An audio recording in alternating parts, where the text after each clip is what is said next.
If you guys want to know how I got my under eye looking from this to this, then keep watching. So if you've got tear trough like me, like a super deep one, it's super dark, you just want to get rid of it, but you don't want to get like filler or anything, this technique is going to get rid of it. It's obviously not going to get rid of the actual depth of your eye, but it will conceal the colour, so it will kind of give the illusion that it's not there. Also, if I'm looking up there and not here, it's because I'm trying to look at the camera, because someone said that the camera like 10 times better to look at, so I'm trying to look up there. My base products are the Avocado Poreless Primer by Beauty Crop. This, so hydrating, I can't even. The next product I take is the Bobbi Brown Face Base. This is super thick and like so nice under the eye.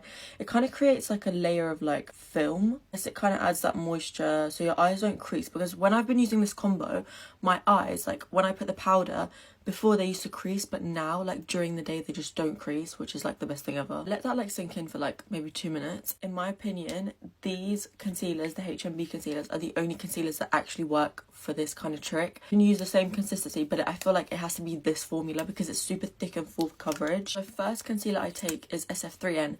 This is quite dark for me, but as I said, I use it as a colour corrector and I just put the tiniest amount. Going with this Dome brush, like it's super dense, it kind of just keeps the coverage there. If you were to go in with the beauty blender at the beginning, it will literally suck up all the products, so don't do that because it will, like, the result just won't turn out the same. Now if you feel like it's like too much, you can go in with a beauty blender. I take my Koko Cosmetics by Chloe sponge in shape 2. This concealer shade is SF2N. I take this here and here. I don't really need much. Anyway, this brush was the Jessup 110 face shape brush. And then for this concealer, I take another brush. This is the P. Louise 678 brush.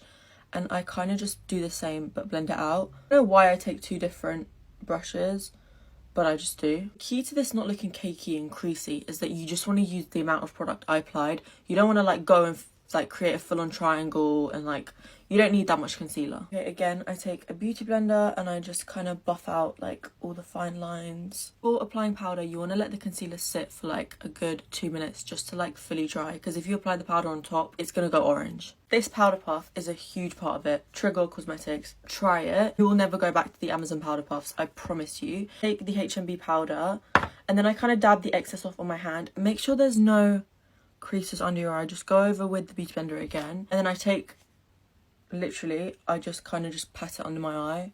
Make sure like all the crevices and stuff have got powder in, and you can just see. What? I don't bake, I kind of just press the powder in. I feel like I don't need to bake with this technique. It literally blurs your under eyes. Look, there is no colour under my eyes.